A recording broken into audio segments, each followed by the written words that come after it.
now turn to Section 1. Part 1. You will hear a man phoning a woman about an advertisement he has seen in the paper for some furniture. First, you have some time to look at questions 1 to 5.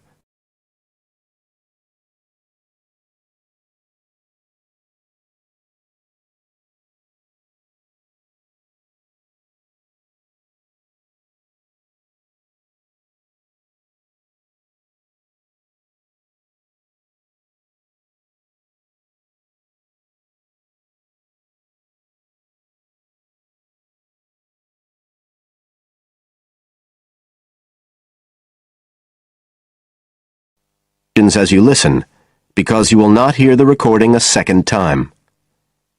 Listen carefully and answer questions 1 to 5.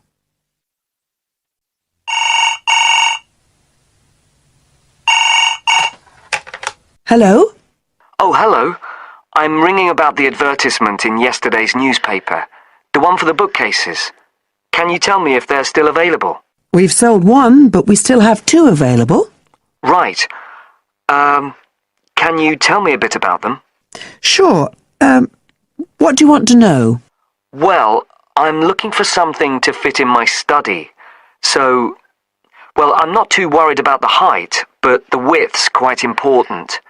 Can you tell me how wide each of them is? They're both exactly the same size. Let me see, I've got the details written down somewhere. Yes, so they're both 75 centimetres wide and 180 centimetres high. Okay, fine. That should fit in okay. And I don't want anything that looks too severe. Not made of metal, for example. I was really looking for something made of wood. That's all right. They are, both of them. So, are they both the same price as well? No, the first bookcase is quite a bit cheaper. It's just £15. We paid £60 for it just 5 years ago, so it's very good value. It's in perfectly good condition. Well, they're both in very good condition, in fact. But the first one isn't the same quality as the other one. It's a good sturdy bookcase. It used to be in my son's room, but it could do with a fresh coat of paint. Oh, it's painted? Yes, it's cream at present. But as I say, you could easily change that if you wanted, to fit in with your colour scheme. Yes, I'd probably paint it white if I got it. Let's see, what else? Oh, how many shelves has it got? 6. 2 of them are fixed, and the other 4 are adjustable, so you can shift them up and down according to the sizes of your books. Right, fine. Well, that certainly sounds like a possibility.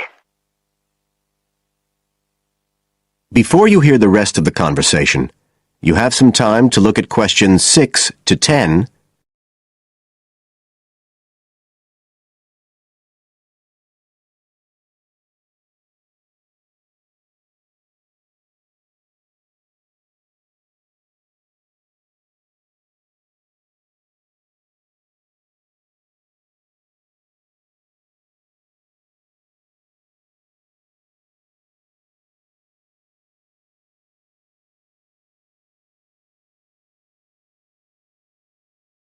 Now listen and answer questions 6 to 10.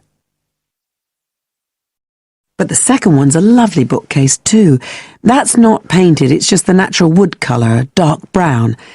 It was my grandmother's, and I think she bought it sometime in the 1930s, so I'd say it must be getting on for 80 years old, so it's very good quality.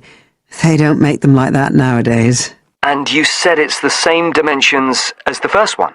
Yes, and it's got the 6 shelves, but it also has a cupboard at the bottom that's really useful for keeping odds and ends in. Right. Oh, and I nearly forgot to say, the other thing about it is it's got glass doors, so the books are all kept out of the dust. So it's really good value for the money. I'm really sorry to be selling it, but we just don't have the room for it. So what are you asking for that one? £95. It's quite a bit more, but it's a lovely piece of furniture. A real heirloom. Yes. All the same, it's a lot more than I wanted to pay. I didn't really want to go above 30 or 40. Anyway, the first one sounds fine for what I need. Just as you like. So, is it all right if I come round and have a look this evening? Then, if it's okay, I can take it away with me. Of course. So you'll be coming by car, will you? I've got a friend with a van, so I'll get him to bring me round. If you can just give me the details of where you live. Sure. I'm Mrs. Blake. Blake. That's right. And the address is 41 Oak Rise. That's in Stanton. Okay, so I'll be coming from the town centre. Can you give me an idea of where you are? Yes. You know the road that goes out towards the university? Yes. Well, you take that road and you go on till you get to a roundabout. Go straight on, then Oak Rise is the first road to the right. Out towards the university, past the roundabout, first left. First right. And we're at the end of the road. Got it. So I'll be round at about 7, if that's all right. Oh, and my name's Connor. Connor Field. Fine. I'll see you then, Connor. Goodbye. Goodbye.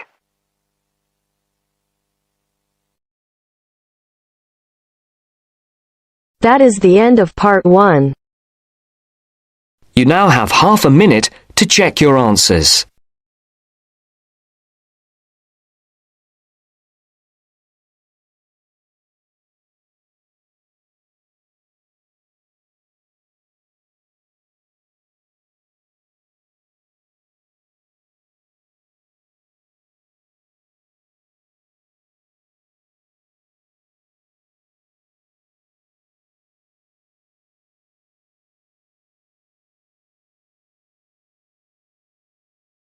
Now turns to part 2. Part 2. You will hear part of an interview between Dr. Hilsden, a member of staff on a fashion design course, and a student, Julia, who is applying to do the course. First, look at questions 11 to 13.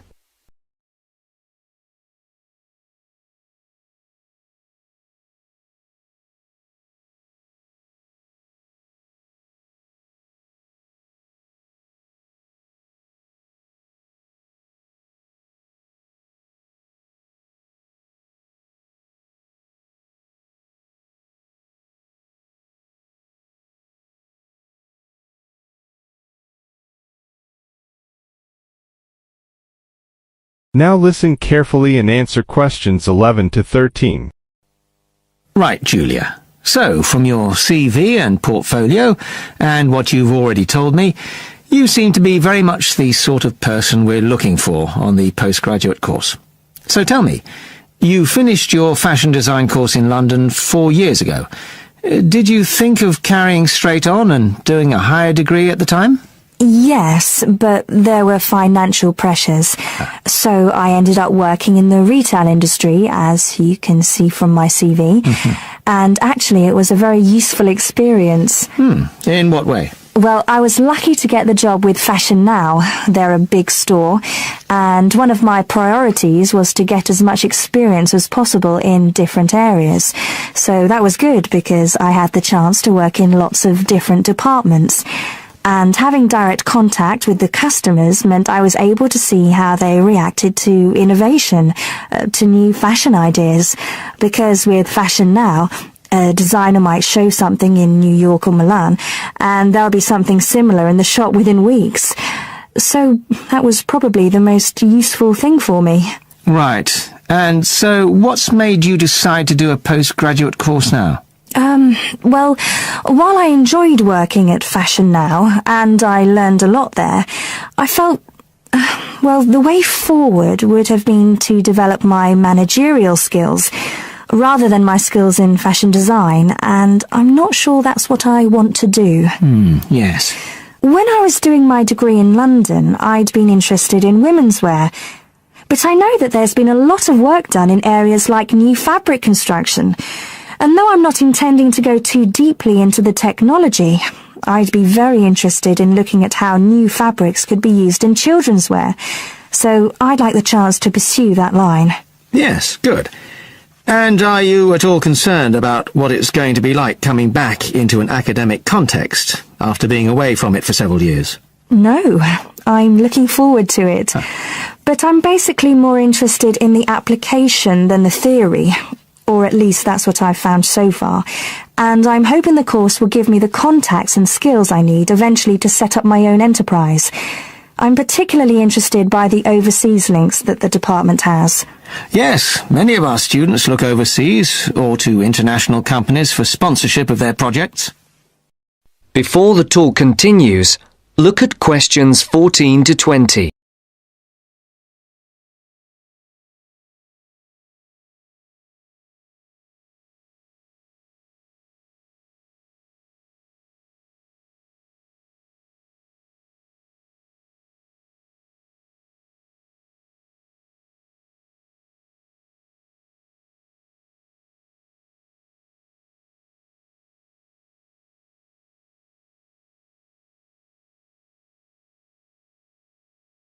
As you listen to the second part of the talk, answer the questions. 14 to 20. And the facilities here look excellent. I just went to look at the library. It's really impressive. There's so much room compared with the one at my old university. Yes, most students find it's a good place to study. And there are link-ups to other universities, of course, and all the usual electronic sources. The staff run an information skills program, which we recommend all postgraduates do in the first week or two. Design students find these special collections particularly useful. Yes. Then we have a separate computer centre, which has its own academic coordinator, Tim Spender. He's got a background in art design, and the ethos of the centre is that it's a studio for innovation and creativity, rather than a computer laboratory. Oh, right. I liked the study spaces where students can sit and discuss work together. Very useful for joint projects. We always had to do that sort of thing in the cafeteria when I was an undergraduate. And I read in the brochure that there's a separate resource for photography. Yes, it's called Photomedia. It's not just for photography, but things like digital imaging and new media. It's a resource for all our students, not just fashion design. And we encourage students to work there, producing work that crosses disciplinary boundaries. It's well used. In fact, it's doubled in size since it was set up 3 years ago. And we also have an offshoot from that, which is called time-based media. This is for students who want to develop their ideas in the area of the moving image or sound. That's in a new building that was specially built for it just last year. But there are plans to expand it, as the present facilities are overstretched already. Right. Now, is there anything you'd like to ask about the course itself?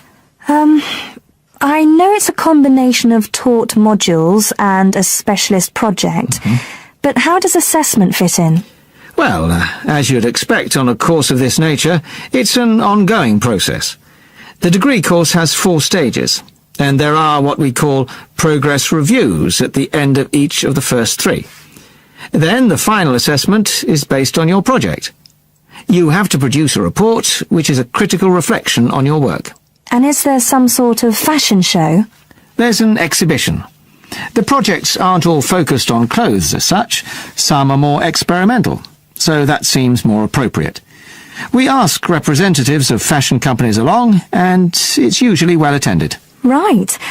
And another thing I wanted to ask. That is the end of part 2. You now have half a minute to check your answers.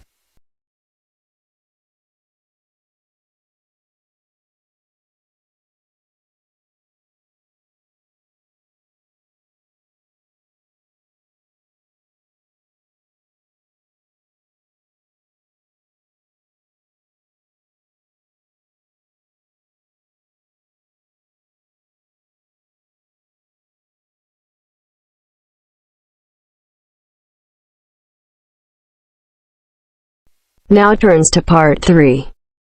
Part 3. First, you have some time to look at questions 21 to 25.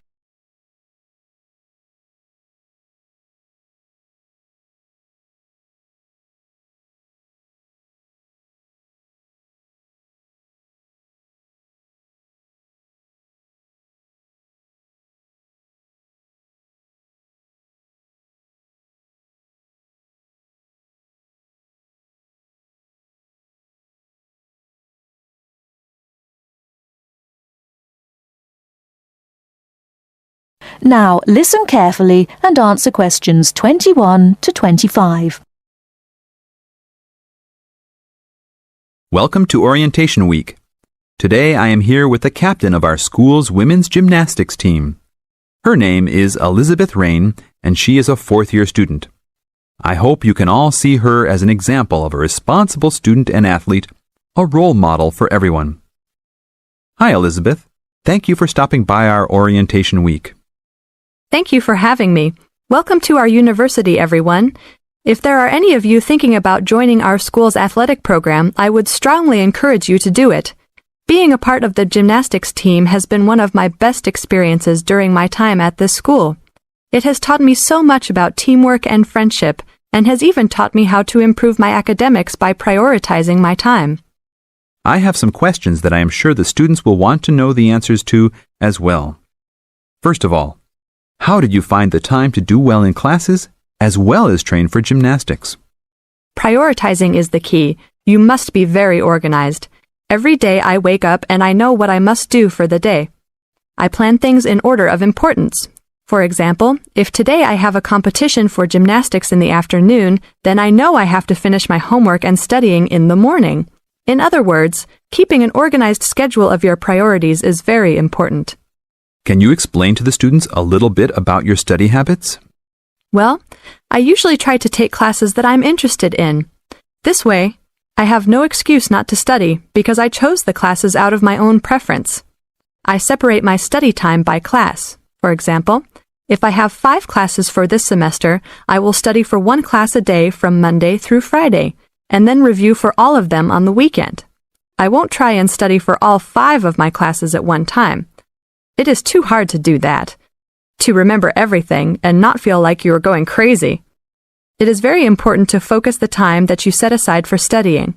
I do not study with the television on. I try to keep away from all distractions, because I find that I learn better that way. But of course, how each individual will study depends on each person. Before you hear the rest of the talk, you have some time to look at questions 26 to 30.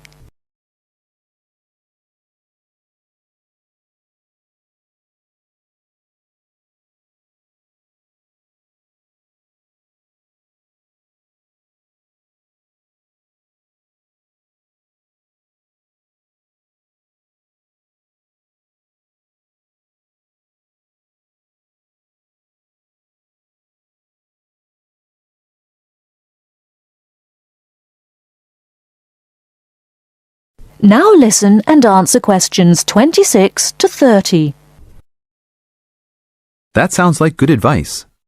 Let's talk a little bit about your gymnastics career. How long have you been doing this sport for, and what has been the best moment of your college participation? Well, I've been participating in gymnastics since I was a kid. My parents got me involved in the sport. The best moment. I would have to say that there is not one single instance that stands out in my mind as the best moment, but more of a whole experience. My first year in university was definitely one of the best years of my life. I met my best friends that year and really learned to grow up and be independent. Our team went to the national championships that year, and it was an incredible experience, so I would count the whole year as my best experience in college. How about the worst moment? It is true everyone goes through bad experiences. My worst experience would have to be the fall of last year when I broke my wrist. I was unable to participate in sports for the remainder of the year and had to learn how to write with my left hand. I guess when I look back at it, though, even though I wouldn't wish this to happen to anyone, this experience definitely made me stronger as a person. It taught me to look at life with a new perspective and to really value the friends and family that are important and close to me. Thanks for your time, Elizabeth. Do you have anything else you want to tell the new students? Just have a good time. Don't stress out too much, but be responsible for your actions. Work hard and play hard. That's my motto for life. That is the end of part 3. You now have half a minute to check your answers.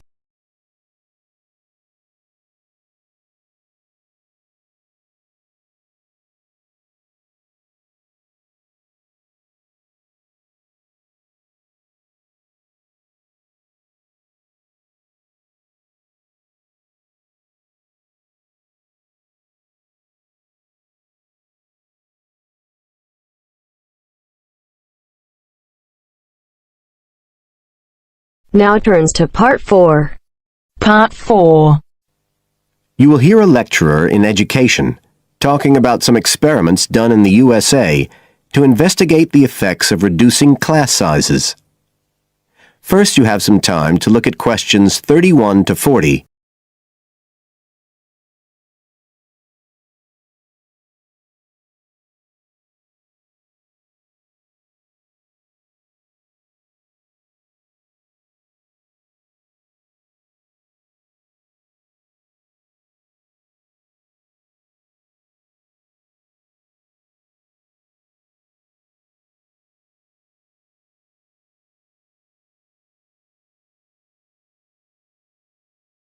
Now listen carefully and answer questions 31 to 40. All over the world, there are passionate arguments going on about how educational systems can be improved. And of all the ideas for improving education, few are as simple or attractive as reducing the number of pupils per teacher. It seems like common sense.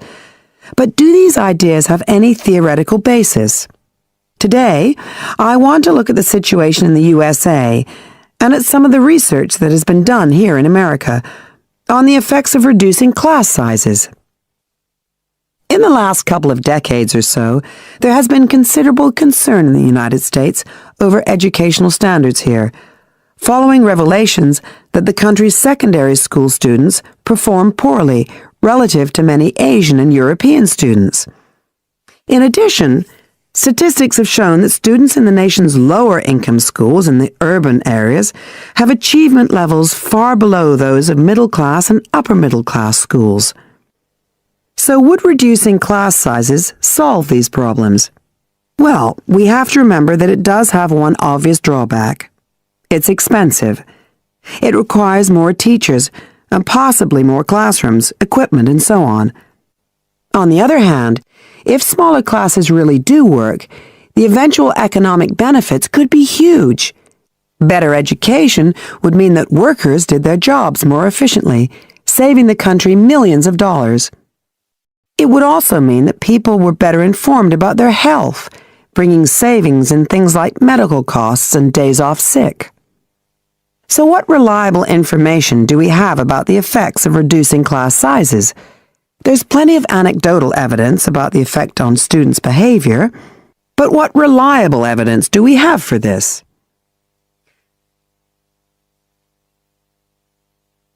Let's have a look at 3 research projects that have been carried out in the USA in the last couple of decades or so. The first study I'm going to look at took place in the state of Tennessee in the late 1980s. It involved some 70 schools. In its first year, about 6,400 students were involved, and by the end of the study, 4 years later, the total number involved had grown to 12,000.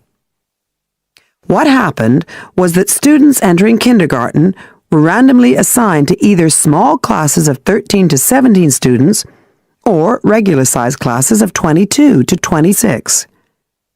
The students remained in whatever category they had been assigned to through the 3rd grade, and then, after that, they joined a regular classroom. After the study ended in 1989, researchers conducted dozens of analyses of the data. Researchers agree that there was significant benefit for students in attending smaller classes, and it also appears that the beneficial effect was stronger for minority students. However, there's no agreement on the implications of this. We still don't know the answer to questions like how long students have to be in smaller classes to get a benefit, and how big that benefit is, for example. The second project was much larger and took place in California.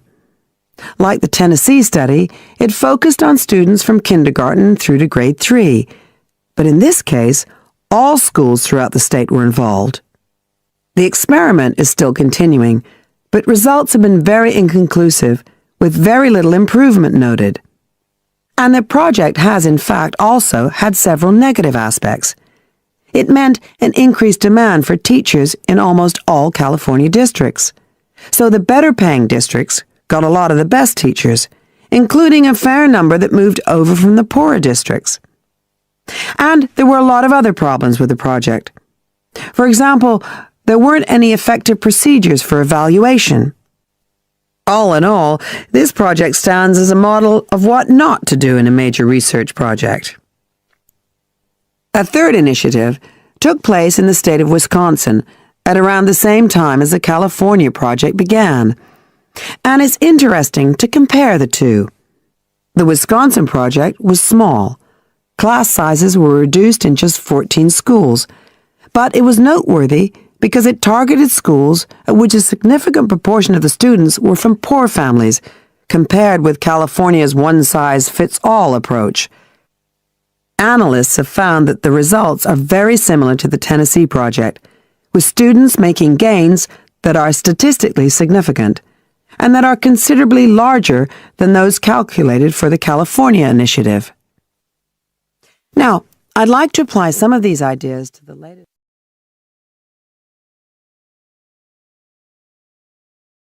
That is the end of part 4. You now have half a minute to check your answers.